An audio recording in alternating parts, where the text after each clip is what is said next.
Salut chers auditeurs. Aujourd'hui, je vais vous raconter une histoire que j'ai entendue il y a quelque temps. C'est une vieille femme qui me l'a racontée, une dame qui vivait à Londres à l'époque. Elle avait 26 ans lorsqu'elle a vécu ces événements étranges. Je ne sais toujours pas si cette histoire est vraie ou si c'est simplement une légende qui a été transmise au fil des années. Mais chaque histoire mérite d'être racontée et surtout d'être réfléchie. Cette femme m'a raconté qu'à l'époque, elle vivait dans une vieille maison louée aux étudiants, un peu à l'écart du centre de Londres. Elle partageait cet immeuble à étages avec d'autres étudiants, chacun avec sa chambre, vivant la routine des études et des soirées tranquilles. Son appartement donnait sur une rue étroite et juste en face, il y avait un vieux duplex. C'est au 2e étage de cette maison, derrière une grande fenêtre poussiéreuse, qu'elle l'apercevait chaque soir. Un garçon, âgé d'environ 12 ou 13 ans. Il était là, immobile, toujours au même endroit, fixant un point invisible à l'horizon, sans jamais détourner le regard. Au début, elle ne s'en souciait pas trop, pensant qu'il s'agissait d'un adolescent rêveur, peut-être perdu dans ses pensées comme tant d'autres à cet âge.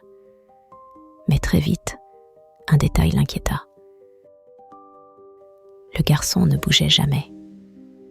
Pas un seul geste, pas un clignement d'œil. Chaque soir, à 22 heures précises, il apparaissait à la fenêtre, comme une horloge macabre, et restait là, figé, comme une photo suspendue dans le temps. Elle se mit à l'observer davantage, intriguée par son immobilité. Elle se rendit vite compte qu'il portait toujours les mêmes vêtements, une chemise délavée et un pantalon sombre. Il n'avait jamais l'air de se déplacer dans la pièce. La lumière était souvent faible, et derrière lui, l'appartement semblait vide, désert, sans aucun signe de vie. Ce qui, au départ, semblait anodin, commençait à lui glacer le sang.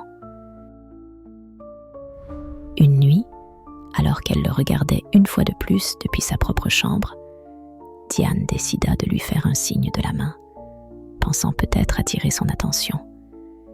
Mais rien. Pas une réaction. C'était comme s'il ne l'avait même pas vue. La nuit suivante, à la même heure, elle revint à la fenêtre. Le garçon était là, comme d'habitude. Sauf que cette fois, quelque chose avait changé. Ses yeux étaient fixés directement sur elle. Diane sentit un froid intense s'emparer de tout son corps, comme si une ombre invisible venait de la frôler. Elle se recula brusquement, effrayée par ce regard perçant. Depuis ce moment, elle n'osait plus regarder directement à la fenêtre. Chaque soir, à la même heure, elle ressentait l'appel silencieux de la fenêtre, mais une peur sourde l'envahissait. Elle se cachait derrière les rideaux, osant à peine jeter un coup d'œil à travers la fente, juste pour voir si le garçon la fixait encore. Mais cette nuit-là, en jetant un regard rapide depuis sa cachette derrière les rideaux, elle fut frappée de stupeur. Le garçon n'était plus là. Sa place, si souvent figée dans la fenêtre en face, était maintenant vide. Le cœur battant à tout rompre, elle ressentit un mélange de soulagement et d'inquiétude. Où était-il passé? Pourquoi avait-il disparu après tant de nuits passées à l'observer sans bouger? Elle ne pouvait plus dormir. Son esprit ne cessait de tourner, cherchant des réponses. Elle se leva plusieurs fois dans la nuit pour vérifier à nouveau la fenêtre. Peut-être qu'il était revenu. Mais non, fenêtre était toujours vide. Chaque fois qu'elle jetait un coup d'œil, son cœur se serrait. Car elle ne savait pas ce qui l'inquiétait le plus. Le fait qu'il ne soit plus là, ou le fait qu'il pourrait revenir à tout moment. Les heures passèrent, et Diane ne dormit pas une seule seconde cette nuit-là, obsédée par l'image du garçon et par la peur irrationnelle qu'il pourrait réapparaître ailleurs. Le lendemain matin, encore hantée par la disparition soudaine du garçon, Diane se leva avec une boule au ventre. Sans même y penser, elle se dirigea vers la fenêtre, poussée par une force irrationnelle. En écartant légèrement le rideau, elle espérait revoir la fenêtre vide. Mais cette fois, quelque chose d'inédit se produisit. Elle aperçut un mouvement rapide. Quelque chose ou quelqu'un semblait avoir bougé derrière la vitre du garçon, mais trop vite pour qu'elle puisse bien voir. Était-ce lui ? Non, ce n'était pas possible, car cette silhouette semblait différente, comme si elle s'était précipitée pour se cacher. Diane sentit un frisson parcourir son dos. Ce n'était plus simplement de la curiosité, c'était de la peur. Toute la journée, elle ne put se concentrer sur rien d'autre que cette image furtive. Qui ou quoi avait bougé derrière cette fenêtre ? Le soir venu, à 22 heures précises, elle n'eut d'autre choix que de regarder à nouveau. Le garçon était là, immobile, comme toujours, mais cette fois, quelque chose avait changé. Il ne la fixait plus. Il regardait ailleurs, droit devant lui, comme s'il attendait quelqu'un. Son immobilité ne laissait aucun doute. Il semblait figé, mais maintenant, Diane sentait que quelque chose d'encore plus troublant se cachait derrière cette scène. La peur s'était désormais transformée en une obsession glaciale. Qui était ce garçon ? Pourquoi apparaissait-il chaque soir, toujours dans cette même posture ? Poussée par une angoisse croissante, elle décida enfin de se rendre à l'immeuble en face. Elle n'en pouvait plus de rester dans l'incertitude. Elle devait comprendre. Elle traversa la rue, le cœur battant, et monta lentement les marches jusqu'à l'appartement en question. La lumière du couloir clignotait faiblement, ajoutant une atmosphère encore plus oppressante à l'instant. Arrivée devant la porte, elle hésita un instant, puis frappa. Le silence. Pas un son de l'intérieur.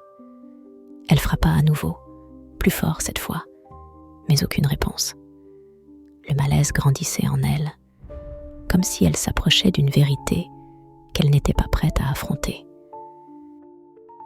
Diane, en proie à une angoisse grandissante, ne pouvait plus supporter l'incertitude. Cette nuit-là, elle décida de se rendre dans l'immeuble d'en face. Mais cette fois, au lieu de frapper directement à la porte de l'appartement du garçon, elle opta pour une autre approche. Elle sonna à la porte d'un des voisins, espérant obtenir des réponses. Un homme d'une 50aine d'années lui ouvrit, l'air fatigué. « Excusez-moi de vous déranger si tard, mais je voudrais vous poser une question sur l'appartement d'en face, » dit-elle d'une voix nerveuse. « Celui où habite ce garçon que l'on voit toujours à la fenêtre. » L'homme la regarda longuement, comme s'il pesait ses mots avant de répondre. Un silence étrange flotta dans l'air, avant qu'il ne prenne une profonde inspiration. « Cet appartement, il est vide depuis longtemps. Personne n'y vit. Enfin, pas vraiment. » Le cœur de Diane s'emballa. « Comment ça, pas vraiment ?» murmura-t-elle. L'homme la fixa de ses yeux fatigués, comme s'il portait un lourd fardeau. vous parler de ce garçon. Si vous l'avez vu, vous devez savoir que personne ne l'a vu depuis plus de 10 ans. Il y avait bien un garçon, il habitait là avec sa mère, mais il est mort dans des circonstances tragiques, juste là, devant cette fenêtre. Depuis, certains disent qu'ils le voient encore. Vous n'êtes pas la première. Le sang de Diane se glaça. Elle recula d'un pas, la gorge nouée par la panique. Chaque mot de l'homme semblait l'enfoncer un peu plus dans une réalité dont elle n'était pas prête à affronter les conséquences. Elle rentra chez elle en tremblant, tentant de rationaliser ce qu'elle venait d'entendre. Mais rien ne semblait logique. Rien ne pouvait expliquer ce qu'elle avait vu, nuit après nuit. Cette nuit-là, comme d'habitude, elle se posta à sa fenêtre. Elle espérait presque que tout cela n'avait été qu'une hallucination.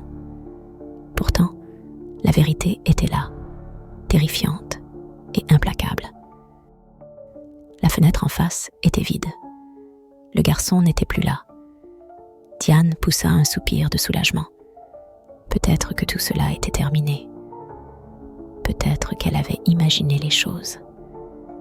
Mais alors qu'elle s'apprêtait à s'éloigner de la fenêtre, elle vit un mouvement du coin de l'œil.